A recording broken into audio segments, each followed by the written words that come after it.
우리들은 과연 합리적인 결정을 내릴까요? 여러 연구 논문들에 의하면 그렇지만은 않습니다. 우리들은 사실 무의식 속에 존재하는 편향들에 의해 많이 휘둘리고 있습니다. 이번 영상에서는 그 편향들에 대해 이야기해 보겠습니다. 첫째, 반음 효과입니다.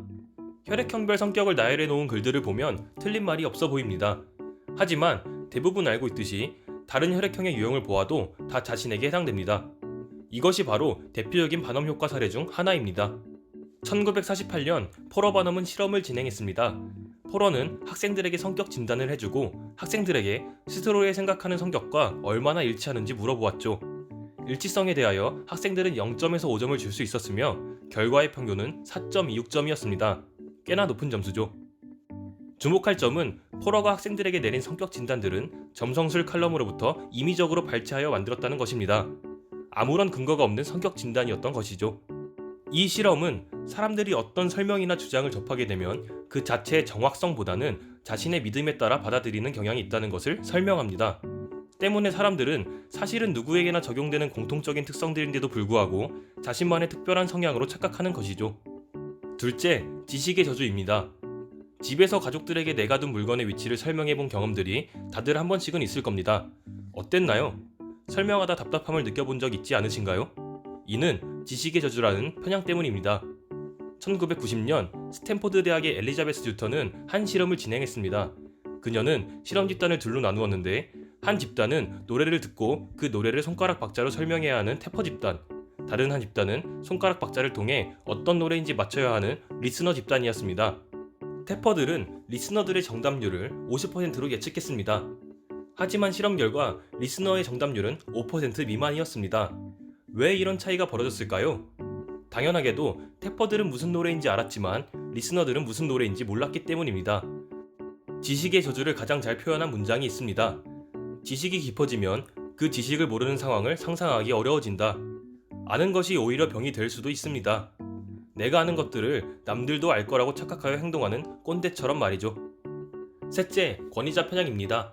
미국에서 환자들에게 거짓으로 암 진단을 내려 거액의 사기를 친 의사가 구속된 적이 있습니다.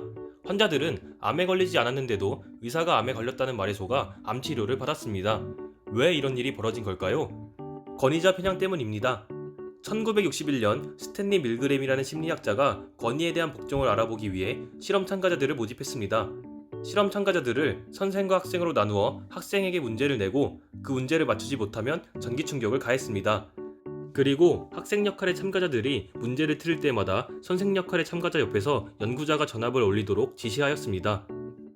애초에 스탠리 밀그램은 0.1%의 사람만이 최대 전압까지 올릴 것이라 예상했지만 실제로는 65%의 사람이 최대 전압까지 올리는 결과가 나왔습니다. 충격적인 결과가 아닐 수 없습니다. 그러나 다행히도 학생에 배정된 참가자들은 연기자였고 사실 전압도 연결되어 있지 않았습니다. 이 실험을 통해서 사람들이 권위에 대한 복종이 얼마나 심한지 알 수 있었습니다. 권위자가 하는 말을 사실이라고 여기며 그에 따르려는 성향을 권위자 편향이라고 합니다. 우리는 권위자의 의견을 맹신해서는 안 되고 옳고 그름, 진실과 거짓을 스스로 판단하는 능력을 길러야 할 것입니다. 넷째, 소박한 실제론입니다. 식당의 화장실을 이용할 때 몇 번째 칸을 이용하시나요? 대부분 첫 번째 칸은 이용하지 않으려고 할 겁니다. 왜냐하면 첫 번째 칸에 사람들이 많이 가서 더욱 더러울 것이라고 생각하기 때문이죠. 그러나 한 실험 결과 첫 번째 칸의 화장실 이용률은 5%에 불과한 것으로 나타났습니다. 이러한 일이 벌어지는 이유는 자신이 세상을 제대로 보고 있다고 착각하기 때문입니다. 이를 증명하는 실험이 또 있습니다.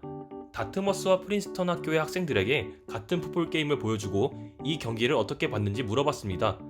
다트머스 학교에서는 프린스턴 학생들이 2배 정도 반칙을 많이 한 것 같다고 답했고 그와 반대로 프린스턴 학교에서는 다트머스 학생들이 2배 정도 많은 반칙을 했다고 생각했습니다. 이들은 서로가 객관적으로 경기를 평가했다고 생각했으나 실제로는 매우 주관적인 시각을 보인 것이죠. 이러한 오류는 나는 있는 그대로의 세상을 보기 때문에 내 주관적 경험과 객관적 사실에 왜곡이 없을 것이라는 착각 때문에 벌어집니다. 내가 선택한 대로 다른 사람도 선택할 것이라는 믿음은 잘못될 수도 있음을 염두해야 합니다. 편향 때문에 인간의 합리성에는 한계가 있으며 하루에도 몇 번씩 오류를 범합니다. 이런 편향들에 대해 알아보는 것은 우리가 잘못됐다를 말하기 위한 것이 아닙니다. 이 편향들에 대한 이해를 바탕으로 타인과 세상을 좀 더 객관적으로 보는 시야를 가지기 위함입니다. 이 외에도 많은 편향들이 존재합니다. 이번 영상에서 설명한 편향들은 그 일부분에 불과합니다. 다른 영상에서 다른 편향들을 더 다뤄보도록 하겠습니다.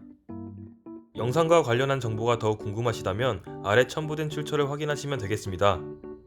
이번 영상은 이만 마치겠습니다. 다음에 더 좋은 영상으로 돌아오겠습니다.